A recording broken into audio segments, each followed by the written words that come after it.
प्रभु, क्या संसार में केवल सुख का होना संभव नहीं है? प्रत्येक आत्मा का लक्ष्य केवल सुख की प्राप्ति ही तो है।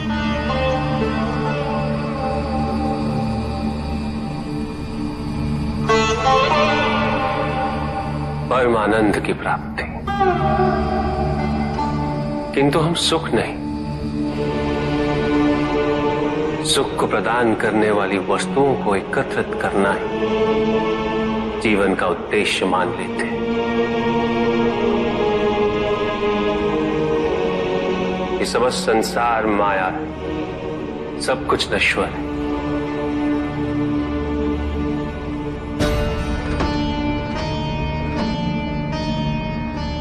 जिन वस्तुओं को हम सुख का स्रोत समझकर एकत्रित कर रहे हैं, वो सदैव नहीं रहेंगे। जो व्यक्ति सत्य को जानते हुए भी लोभ का परित्याग नहीं करते, वो सदैव इन्हें खोने के भय में जीते।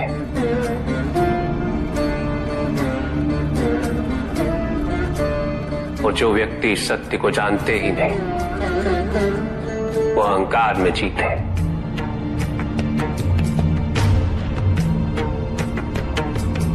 और जहां अहंकार और भय उपस्थित हो, वहां सुख कैसे रह सकता?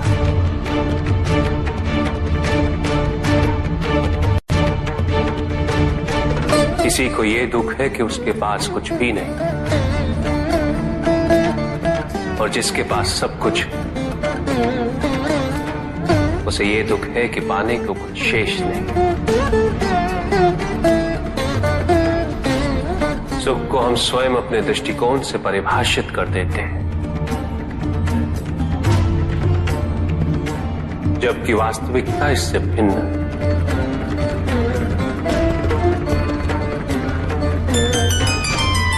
इसलिए आवश्यकता है अनासक्त रहने की। किंतु प्रभु, क्या आसक्ति स्वाभाविक नहीं है? पर दुख का मूल कारण भी तो यही है ऋषि भृगु। आसक्ति हमारे मन की शांति को छीन लेती, उसे भंग कर देती।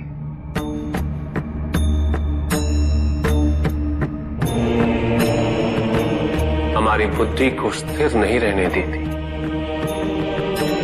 उसे चंचल बना देती।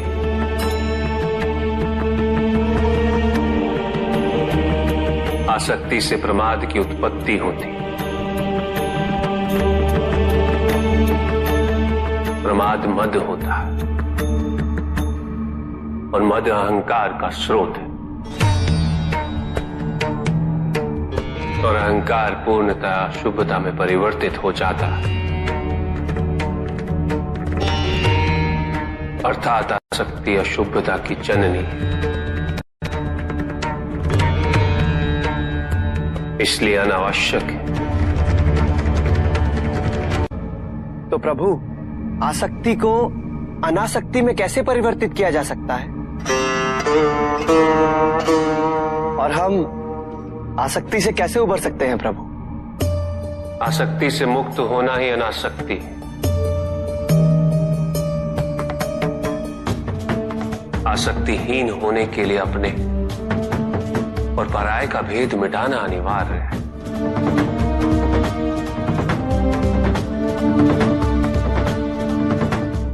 और यह तभी संभव होगा जब हम सुख की खोज बाहर नहीं, अपने भीतर करें। जब हम यथार्थ को पहचानें, उसे स्वीकार करें।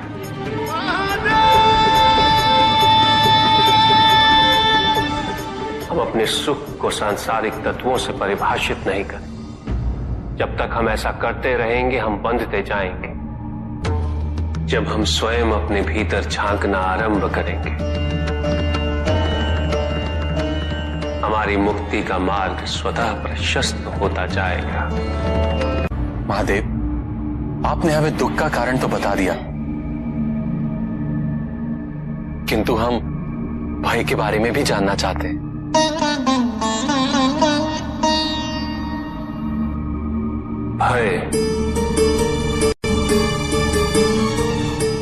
भय का स्रोत है इच्छा।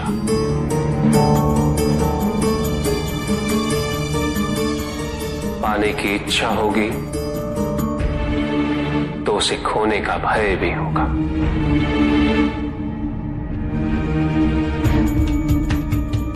यदि जीवित रहने की इच्छा है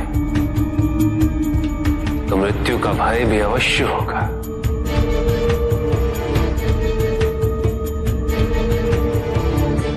किंतु केवल मनुष्य ही नहीं, देवता, गंधर्व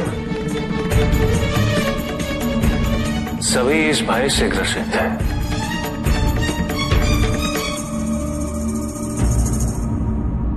क्योंकि इच्छाओं से मुक्त कोई भी नहीं।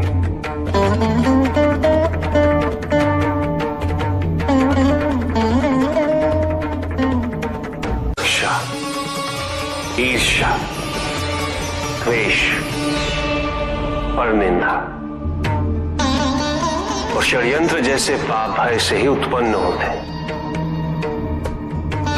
और प्रत्येक पाप का प्रायश्चित केवल दुख और कष्ट उठाने से ही संभव होता है।